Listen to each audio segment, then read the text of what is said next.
Welcome to this month's edition of Portside with the Pilots. I'm your host, Jamie Hudson. Here's what we have for you on this month's show. Coming up, a recap of the 2017 University of Portland Baseball Diamond Dinner. The day I signed my letter of intent to play baseball at UP, I had no idea I was committing to being part of a lifelong family. I had no idea I'd have teammates who would become brothers, and I had no idea that one of these brothers would save my life. Also, a group of University of Portland students create an impactful green dot simulator for their senior capstone project. But first, it has been another stellar year on the Bluff for University of Portland student athletes in the classroom, highlighted by nearly 40% of UP student athletes earning Dean's List recognition with a GPA of 3.5 or higher. Overall, student athletes had a fall semester GPA of 3.28, with 16 of those student athletes earning a perfect 4.0 GPA. This past fall, University of Portland student athletes continued their success in the classroom, with over 70% earning a 3.0 GPA or higher. The credit goes to both our coaches and student athletes. Our coaches for recruiting these incredibly driven young men and women that succeed both on the floor and in the classroom. Also for our student athletes. I mean, the commitment of a student athlete in this day and age is a significant one, and for them to be able to balance academics, athletics, and everything else going on in their lives is very, very impressive. A big part of that success is due to the University of Portland professors helping to provide the best educational experience possible, understanding the rigorous schedules our student athletes face daily. I love the student athletes. Pretty much every student athlete I've had in my class has been outstanding. They set the curve every time. Typically, the seniors, it is exciting to watch them figuring out what actually is happening next, and that really warms my heart. Through my 4 years here, I've had great professors that who, understanding, knowing that I'll be missing some time from class, and they're able to meet up with me, set up times to meet just to go over things that I missed, or send me the notes from class that I missed. But yeah, that's a big thing. It helps a lot just being able to go to them, asking for help, and them being able to provide that.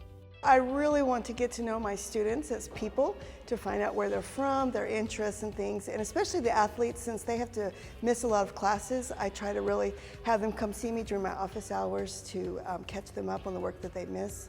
And I'm really interested in how well they do as an athlete. I'm blown away. Absolutely blown away. I definitely say at UP, the emphasis really is on student, and they're obviously getting the support they need to reach out. I actually had one of my students ask me to take a selfie with them with the dates they were gone, and I just thought, how neat is this? Like, they're being reminded of the support they have and being encouraged to reach out and form relationships with their professors, and I think it makes this place particularly special.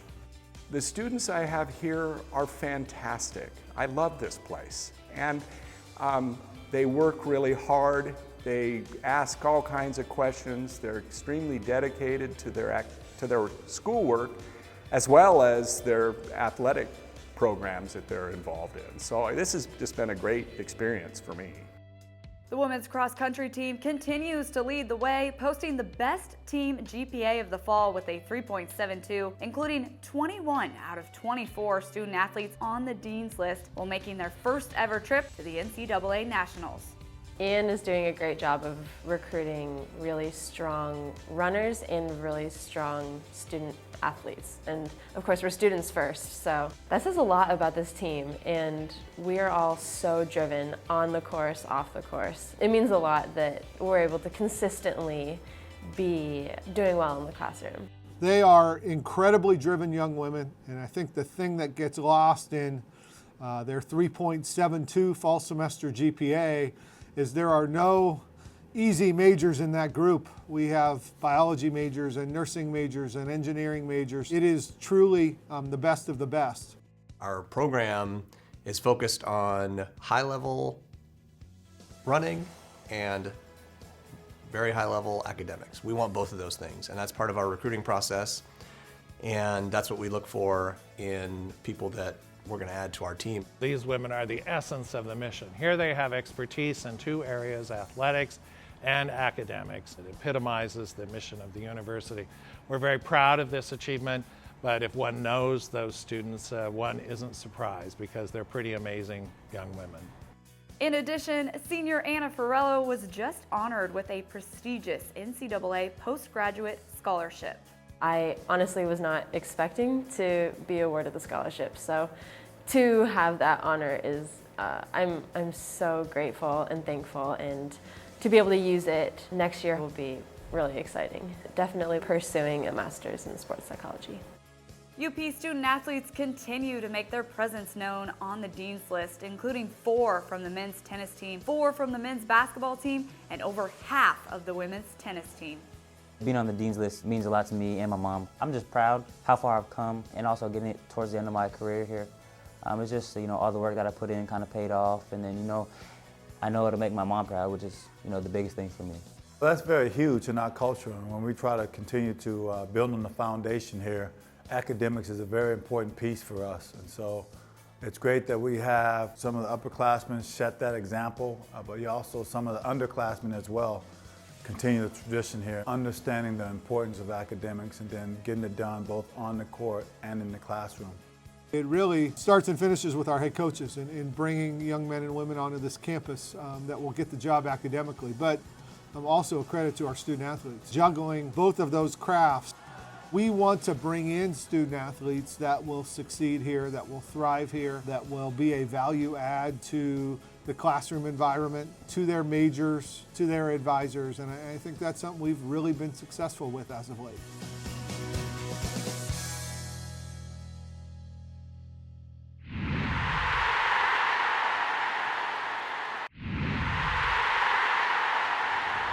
Welcome back to Portside. Last Saturday, the University of Portland baseball team held its annual Diamond Dinner. The event was a celebration of the team's past, present, and future. The guest speakers this year were class of 2006 alumni Gus Little and Travis Vetters. You may remember Gus and Travis from a past Portside episode. The 2 former teammates and lifelong friends will forever be connected, as Travis donated a kidney to save Gustav's life a few years ago. It's a story of friendship and a lifelong bond formed here at the University of Portland, and that was their message to the current team. The day I signed my letter of intent to play baseball at UP, I had no idea I was committing to being part of a lifelong family. I had no idea I'd have teammates who would become brothers, and I had no idea that one of these brothers would save my life. We all came here to better ourselves as athletes, with the dream of getting drafted and going to play professionally, but really the things that you learn here and that we've taken on is far more than any accolades or awards that we received playing baseball here. Thinking back of the past people who have spoke here, Tommy Lasorda, Dave Winfield, there's been a number of people that I've looked up to and to get to see, but I think this is a great spin on it. As I was kind of go through the process, it was just this overwhelming feeling that I felt that it was going to be me. Like I was going to be the guy to give you the kidney. It didn't matter what I had to do to make it happen. If I had to change things in my life, if I had to take time off and got fired from my work, it doesn't matter. I had a buddy, a teammate in need of help, and I was willing to do anything I had to do to make it right.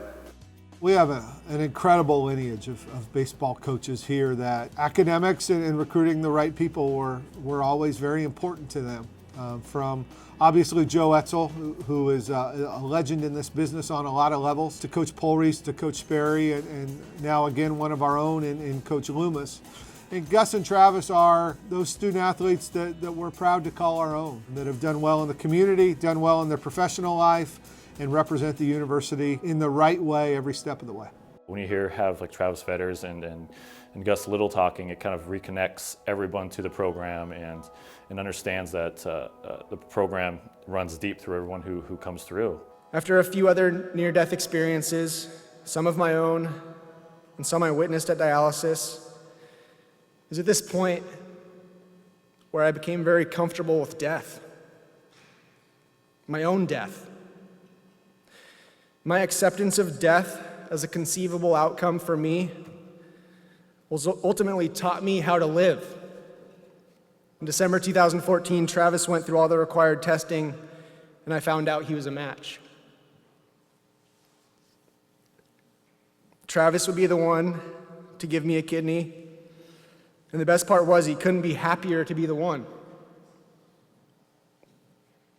I can't even tell you what this means to me. There's not a day that goes by where I'm not thankful for Travis and his selfless act. Travis gave me my life back. A guy is enjoying his life because of another friend and the brotherhood that this place has created. So it's an honor for me to sit in the audience and listen to the two of them tell their story. And hopefully the Pilots, hopefully it means something to them. And baseball's important and it's fun and you learn a lot from it. But when you're done playing, the bond and the camaraderie you have with one another is unmatched. You can't beat it. Stuart Scott, who was battling cancer at the time, at the ESPYs he said, "So live. Fight like hell, and when you get too tired to fight, lay down and rest and let somebody else fight for you." Travis, thank you for fighting for me. Thank you for picking me up. I'm here because of you. There's always going to be times where there's a player down, you know. There's always going to be times where the team's struggling. So it's good that, you know, we have to learn as a team to pick each other up, and that at the end of the day we're all brothers and we're here to play. And if somebody's struggling, you know, it's good to throw them on your back and, you know, fight for them and, you know, keep moving on. So I think that was a big message that we all took today from them. I haven't done anything special. I was just the lucky guy that, you know, Travis decided to save my life. But when you look up and down, you know, probably the 70+ people that I played with in these 4 years, and you know, they're excelling professionally. But when you graduate UP, you know, you leave this place with much more than a great education, playing Division I baseball with some of the top athletes, you know, on the West Coast. But you leave this place with the bonds and the friendships that are going to last forever. After hearing this story, I hope you now realize what you have really signed up for by coming to the University of Portland. You signed up for more than just an amazing education, more than just a uniform, and more than just a chance to play professionally. What you really signed up for is a lifelong journey with your brothers and UP family. A journey that extends beyond the playing field, a journey that will extend beyond your years here. You signed up to become a pilot. Pilots are teammates for life. Pilots are willing to do whatever it takes to take care of each other on and off the field. I wish you guys all the best of luck this season. Enjoy the journey and go Pilots.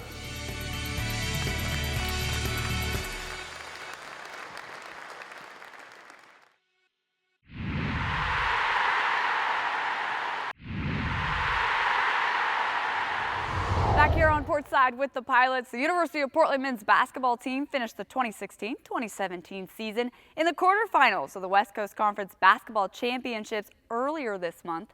One bright spot for the Pilots over the final few games was sophomore walk-on point guard and Portland native Xavier Hallinan.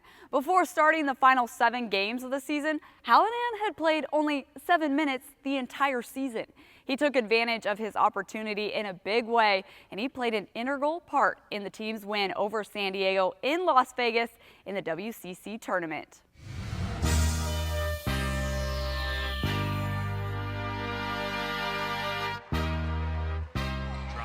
Goes up and under, it is good and somehow falls. How long have you been hanging around the University of Portland? I imagine you've been around here at UP, and did you ever shoot hoops out here at Child Center? For sure. I think this is my mom's 10th year working here. So ever since she's been here, I've been in the gyms late night, you know, just shooting hoops. So I've been around Child Center a lot. What did you feel like your role on this team was before you started seeing a lot of minutes on the court? I just was a lot of positive energy. I was a good locker room guy, being a good teammate from the end of the bench. And then things changed a lot, and then it was even better that I got to have success with the guys who I was cheering for, you know, for the last 2 years. So that made it even better for me. He was at a position where he wasn't getting any minutes. But yeah, he was that guy who always first off the bench. He was that guy always trying to encourage guys.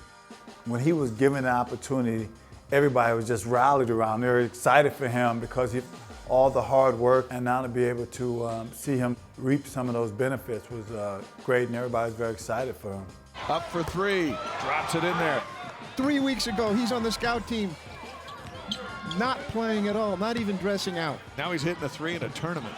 Other schools, you know, walk-ons come in the last minute of the game, they score, everybody goes crazy, but to see X be able to, you know, start and then, you know, score 15 points a game, you know, have a nice reverse layup or something, I just get really excited. That's my guy. I'm happy he was able to, you know, come in and play well. It's with 1 second, and he gets it from the back door. That's the scout team call-up. At LMU, you checked into the game late in the first half. Were you surprised that Coach Porter called your number, or were you ready for that moment? I had kind of a sense that my shot could have been coming soon, so I had been really mentally prepared for it. I only had this one shot. It's probably coming up soon, and I really want to grasp it, so I need to be ready to go.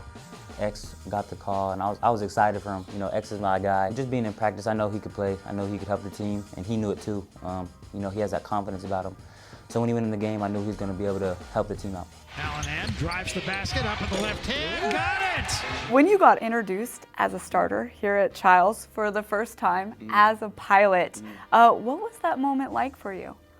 I was a little bit nervous before the first game at home. I didn't want it to be a fluke. I wanted to have success, like in front of my mom, in front of my little brother who was going to be in my game, my sister. During the starting lineups, when his name was called, you could hear a louder applause for him than everybody else.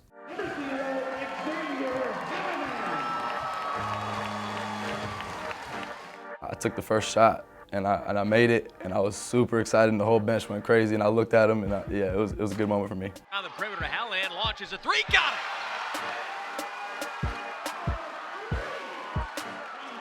It's all the intangibles, diving on the floor, supporting your teammates, always trying to do the extra thing that's important that may not show up in the box score, so to speak. And so X definitely does a lot of those things, and that's why he was given an opportunity, and that's why it was great to see him have the type of success with those minutes and those opportunities he was given. Hallinan dives for it, gets it over to Taylor. Underneath the heart, which goes up, James it home! The Central Catholic Ram already making his mark on this game. Me and Alec are close for sure, ever since I became a walk-on. And he had so much success, and I was just so excited for him, and then to see it come right back, like it solidifies our brotherhood for sure. That's a good friend of mine. You know, when I see X make a play, I get probably more hype than if I made the play. You know, especially like big games like in Vegas, I was off the bench jumping around, like I'm playing, I'm doing big things. But yeah, I'm just really proud for him, you know, trusting the process and then being able to come through and perform at a high level. How do you feel like your hard work is paid off now? And I mean, has your patience and waiting been worth it? Everything is very worth it. My mom, for sure, she's so happy for me. And it was not that long ago when I told her that, you know, she might not see me play for a long time, maybe ever again. And then this all happened, and she's so happy to have seen me play.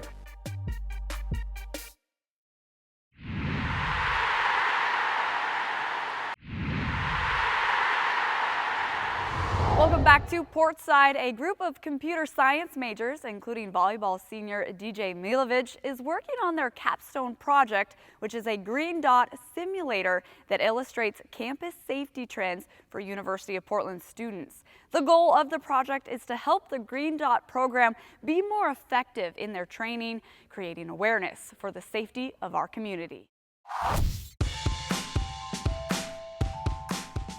First time I heard about Green Dot is when I got here. We went to listen to Dan McGinty. He was giving us a presentation about it. He was really into it, and that's when I realized how important that is for our community. The Green Dot program is both, it's an initiative, but it's a movement. This fantastic program really trying to make sure that we do everything that we possibly can as individuals and also as a community to prevent power-based personal violence from happening. We want things to be more realistic. We want interactions on the simulation to be more influenced by realistic probabilities. For me, the goal of the project was to build a function model for our client, Dr. Hannah Callender. For testing purposes, we had a project that Parks and Dr. Callender have been working on. What we did is that we added a map, University of Portland campus map. We separated locations into 3 different hotspots, which is area on campus, off campus, and dorms. So the green was the off-campus. We wanted to incorporate a whole day on campus. We thought the best way to do that was to break up that 24 hours into 4 different time frames. The majority of people were on campus, during the daytime, and then that changed as we went to the evening. I think this is the only class where we see the culmination of the entire 4 years of learning and put together in a form of a project. In this class, students not only put the technical abilities on the table, also they have a first-hand opportunity dealing with the customer. Being immersed into the development environment like we are in this project is going to be really valuable when we go out and try to find jobs. In an interview, we can use this experience to just better elaborate on our abilities to be in a team, but also our technical abilities. Track to be code complete by mid-February, which is our goal. All CS programs have a project, but I think the flavor here is a little different. And it supports the UP Holy Cross mission because it caters towards the whole individual, right? Because every time you code a particular thing in the whole code base, on the back of your mind, you're thinking about the impact of this. If this project impacts one person and make sure that an incident of power-based person violence doesn't happen for one person, it's worthwhile. Overall, I hope this impacts the Green Dot program to its fullest. I hope they gain improvements and are able to train more people or train them better, just to further improve the lives of students on campus and off campus for that matter, and overall, just as a whole, leave this community as a safer place. I'm just happy that I got this opportunity to do this project because it's not just technical. It has something to do with our community, with University of Portland and students, because we all care about our community and making it better. Thanks for joining us on this edition of Portside with the Pilots. We'll see you next month.